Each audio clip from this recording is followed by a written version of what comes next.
इसमें दो राय नहीं कि आज से करीब 2 महीने पहले यानी 15 मई को जब चीफ जस्टिस ऑफ इंडिया ने कॉकरोच वाला कमेंट किया था, तब किसी ने नहीं सोचा होगा कि आगे आने वाले दिनों में देश के युवा इस एक कमेंट की वजह से लाइमलाइट में होंगे। सड़क से संसद तक उनके चर्चे होंगे और अब जब चर्चे हो रहे हैं तो जाहिर है अच्छे भी होंगे और बुरे भी होंगे। कुछ तारीफें होंगे तो कुछ खामियां भी निकाली जाएंगी।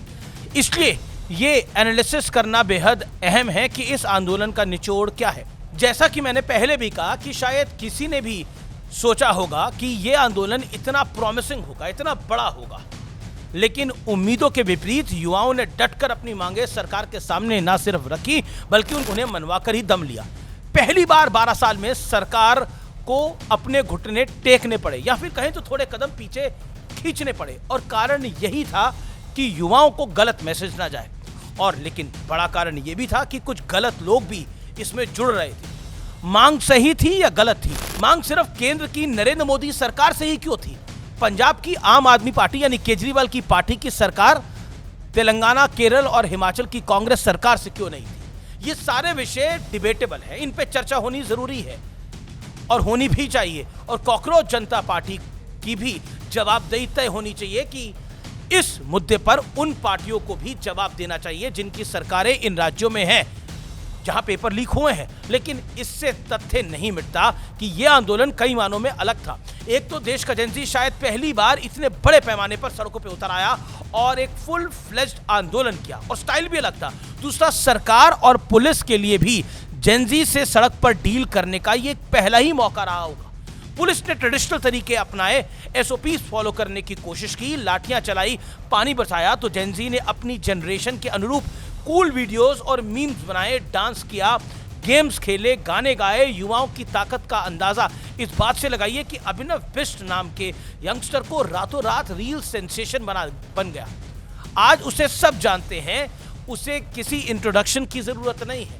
हालांकि कुछ और बातें डिबेटेबल हो सकती हैं। 20 जुलाई को हुए हंगामे के बीच कई वीडियोस ऐसी भी दिखे जिन्होंने तनाव वाले माहौल को बेहद हल्का और फुल्का कर दिया।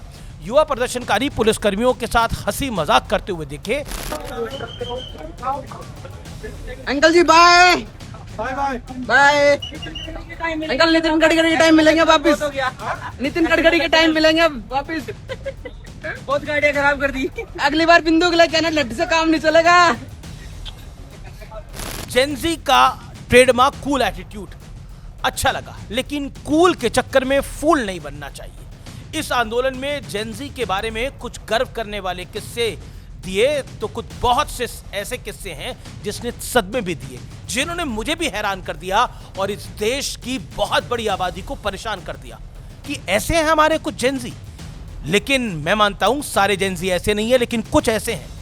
इन युवाओं की भाषा, इन युवाओं के नारे, इन युवाओं के प्ले कार्ड्स और इनके बात करने का अंदाज कहीं ना कहीं समाज के तौर पर हमें गहरे तनाव में धकेल रहा है।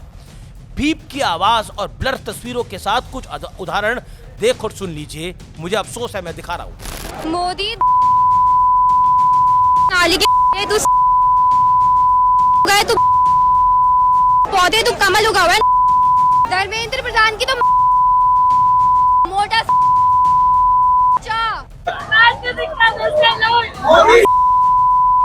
गली में अल्लाह है, और जो गुस्सा हुआ है मेलोडी की उसके बाद।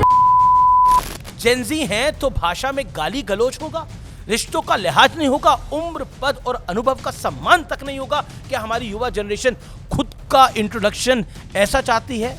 जवाब है नहीं। राकेश ओम प्रकाश मेहरा की एक मशहूर फिल्म थी रंग दे बसंती। उस फिल्म का एक बेहद पॉपुलर डायलॉग है, कोई देश परफेक्ट नहीं होता, उस देश को परफेक्ट बनाया जाता है। Dear Gen Z, my dear friends, कमी किस देश में नहीं होती। हम तो फिर भी प्रोग्रेस वाले एक्सप्रेस पे फराटे के साथ दौड़ रहे हैं, लेकिन कोई कमी रह गई है, कोई शिकायत है। आपको लगता है कि सरकार और सिस्टम आपकी आवाज नहीं सुन रहा, तो संविधान ने आपको वोट वाला अधिकार दिया है, उसका इस्तेमाल करिए। और मत भूलिएगा कि जिस आंदोलन वाले हक का इस्तेमाल कर आज आपने धर्मेंद्र प्रधान को पद से छोड़ने को मजबूर कर दिया, वो आंदोलन वाला रास्ता हमें हमारे पूर्वजों ने दिखाया है, महात्मा गांधी ने दिखाया है, अटल बिहारी वाजपेयी ने दिखाया है, इन्होंने दिखाया है। इसलिए जेपी ने दिखाया है, श्यामा प्रसाद मुखर्जी ने दिखाया है। इसलिए अपनी पुरानी जनरेशन को कमतर समझना आपकी समझदारी को नहीं दर्शाता, बल्कि अपरिपक्वता यानी इमेच्योरिटी को दिखाता है। गालियां, अश्लील भाषा, धमकियां आपको बौद्धिक स्तर पर बेहद हल्का प्रदर्शित करती हैं, आपके परिवार और आपके संस्कारों पर सवालिया निशान लगा देती हैं। इसलिए डियर जेन ज़ी, याद रखिए, अपनी बात मनवाने के लिए गंदी गालियों की नहीं, आपके विश्वास और आपके कन्विक्शन की जरूरत है। गंदी जुबान क्रिएटिविटी और बोल्डनेस की पहचान नहीं है। ये फॉर्मूला एंटरटेनमेंट इंडस्ट्री ने देश में फैलाया है, जो कि सरासर झूठा प्रोपेगेंडा है। गंदी जुबान आपके सही कॉज पर भी प्रश्न चिन्ह लगा देती है, आपकी नेक नियत पे भी सवाल खड़ा कर देती है। ऐसे ही जंतर मंतर पे हुए प्रदर्शन के दौरान भी देखने को मिला। अगर ये सामान्य प्रदर्शन होता और मांग मानी जाती तो ठीक था, लेकिन जो गाली गलौच देखने को मिला, जो सेना को गाली दी गई, वो बहुत गंदी थी। Always remember, your language is your biggest resume and your families introduction. Always remember that. इस पूरे आंदोलन का निचोड़ यह है कि देश की युवा पीढ़ी में डिटर्मिनेशन की कोई कमी नहीं है, यह भी साबित हो गया। इस जनरेशन की रगों में भी भारत का आंदोलन वाला खून बह रहा है। ये जनरेशन कूल है, क्रिएटिव है, लेकिन कुछ लोग भाषा पे संयम रखें। अपने इतिहास से, रिश्तों से, लिहाज के दायरों में इसे अत्यधिक कूल होने का साइड इफेक्ट भी कह सकते हैं। ऐसे हालातों में खतरा यह हो सकता है कि इन्हें इनके पैरामीटर्स में पहुंचकर आसानी से इन्फ्लुएंस किया जा सकता है, पॉलिटिकल मोहरा यानी पॉलिटिकल टूल बनाया जा सकता है, और जाने अनजाने में ऐसे कुछ कराया जा सकता है जो ना इनके हक में होगा और ना ही राष्ट्र यानी हमारी कंट्री, हमारे देश के हक में। नहीं भूलना चाहिए, अनगाइडेड युवा दोधारी तलवार की तरह होता है। मेरा इस आंदोलन को चलाने वाले युवाओं के बारे में यही एनालिसिस है। आपका क्या सोचना है मुझे मैसेज बॉक्स में जरूर बताइएगा। लेकिन Gen Z, it is not cool कि आप देश की सेना को गाली दो। It is not cool. Few people are doing it.